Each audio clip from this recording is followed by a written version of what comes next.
Halo Sobat Football Lovers, kembali lagi di channel Bal News 2. Nah, kali ini di channel ini kami membahas berita seputar olahraga sepak bola. Dari mulai berita timnas Indonesia, informasi Liga Indonesia, informasi Liga seputar internasional.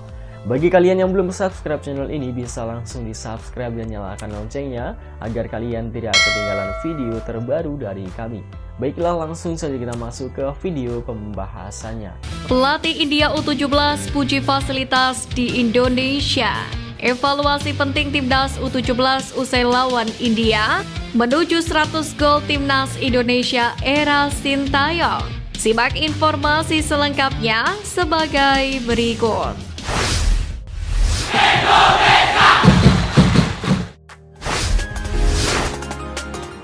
Pelatih India U17 puji PSSI Nova Arianto raih modal ke Spanyol.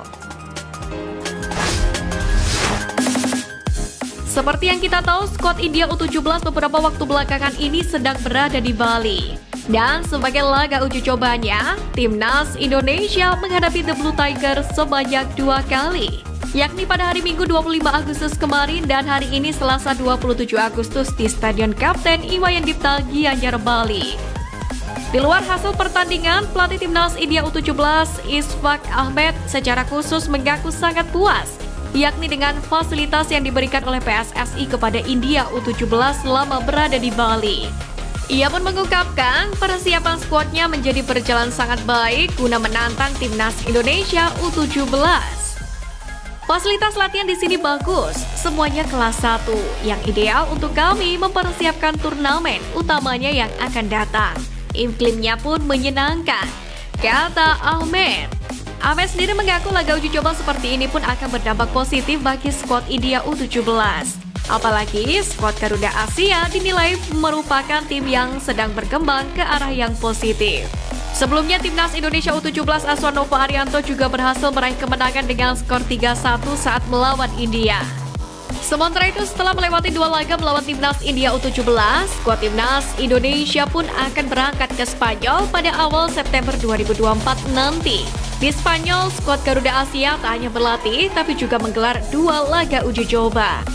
Pasalnya dibandingkan dengan timnas Indonesia U20 yang cuma satu grup dengan Yaman, Timor Leste, dan Maladewa di kualifikasi Piala Asia U20 2025, lawan jauh lebih berat menanti timnas Indonesia U17. Di mana skuad Garuda Asia tergabung di grup sulit, yakni grup G bersama dengan Kepulauan Mariana Utara, Australia, dan Kuwait.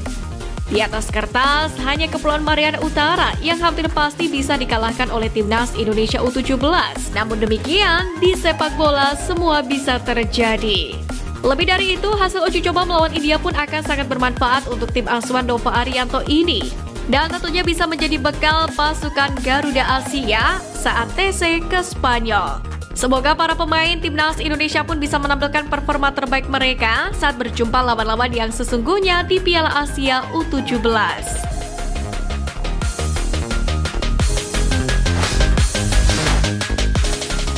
Evaluasi penting timnas U17 usai melawan India. Pertama, kurangi aksi individu yang tak penting. Dalam ajang uji coba kontra India U17 kemarin, beberapa pemain timnas Indonesia U17 dirasa beberapa kali melakukan aksi individu yang dirasa kurang begitu tepat dilakukan dan justru merugikan tim. Beberapa pemain kerap kali melakukan aksi soloran atau menggiring bola sendirian ke lini pertahanan lawan. Padahal beberapa pemain yang posisinya lebih menguntungkan sudah meminta bola untuk segera diumpan. Tentunya hal ini diharapkan dapat segera dibenahi oleh staf pelatih timnas U17. Kedua, koordinasi lini belakang masih buruk. Salah satu hal yang perlu dibenahi dari timnas Indonesia U17 adalah kurang fokus atau kurang koordinasinya lini belakang. Melansir dari laman transfermarket.co.id, kiper timnas U17 yang diturunkan dalam laga kontra India kemarin, yakni Dava Setiawan, hampir melakukan blunder karena salah koordinasi dengan bek timnas Indonesia U17 Matthew Baker. Namun keberuntungan masih memihak kepada skuad Garuda U17 karena kesalahan tersebut tak membuahkan gol bagi tim lawan. Tentunya kesalahan semacam ini perlu dibenahi agar tak menjadi keuntungan yang bisa dimanfaatkan oleh tim lawan ke depannya. Ketiga, kurang tenangnya lini depan dan penyelesaian akhir. Sepertinya, permasalahan kurang tenangnya lini depan dalam penyelesaian akhir juga melanda timnas U17. Ini bisa dilihat beberapa kali peluang gagal dimanfaatkan oleh anak asuh Nova Arianto yang sebenarnya bisa berpeluang menjadi gol. Tentunya, hal ini juga perlu diperhatikan oleh staf pelatih timnas Indonesia U17 ke depannya.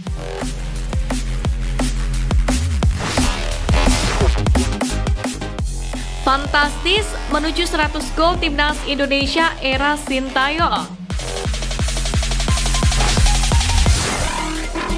Sintayong memimpin timnas Indonesia sudah beberapa waktu, di mana ia sudah bertugas sejak Januari 2020. Dalam rentan waktu tersebut, Indonesia sudah menjalani pertandingan bersama coach Tim Korea Selatan itu sebanyak 47 kali. Dan hasilnya Indonesia memetik sebanyak 24 kemenangan, 10 hasil imbang, dan menelan kekalahan dalam 13 laga. Indonesia pun mencetak 96 gol dan kebobolan sebanyak 61 gol. Kemenangan terbesar Indonesia bersama Sintayong skornya adalah 7-0. Dua kali Indonesia diantarkan menang dengan skor telak itu Brunei Darussalam dan Nepal, lawan yang dibenamkan oleh Indonesia. Brunei menjadi lawan yang paling banyak dibobol Indonesia. Dalam 3 pertandingan ada sebanyak 19 gol yang dikemas oleh timnas Indonesia asuhan Sintayong. Sementara itu kekalahan paling besar ditelan Indonesia bersama Sintayong saat melawan Irak, Australia, dan Thailand dengan margin 3 gol. Di mana Indonesia kalah 1-5 dari Irak di kualifikasi Piala Dunia 2026. Sementara melawan Australia dan Thailand, Indonesia kalah 4 gol tanpa balas. Terdekat timnas Indonesia akan kembali beraksi di kualifikasi Piala Dunia 2026. Di babak ketiga, Indonesia pun akan melawan Arab Saudi pada 5 September dan menjamu Australia pada 10 September. Dalam hal ini, PSSI sendiri telah memperpanjang masa jabatan Sintayong sebagai pelatih kepala timnas Indonesia hingga Juni 2027 atau selama 3 tahun. Perpanjangan kontrak ini dilandasi karena menurut Erick Thohir, kinerja Sintayong bersama tim Merah Putih memberikan dampak positif. Sejumlah pencapaian luar biasa pun baru berhasil ditorehkan oleh Sintayong. Sebelum pengumuman resmi, Erick Thohir sendiri sudah memberikan isyarat Sintayong bertahan di timnas Indonesia. Itu ditunjukkan dengan foto berjabat tangan dalam balutan pakaian formal. Dalam unggahan itu, Sintayong juga membukukan komentar di mana pelatih 53 tahun ini mengikrarkan kesiapannya kembali memimpin skuad Garuda hingga Juni 2027.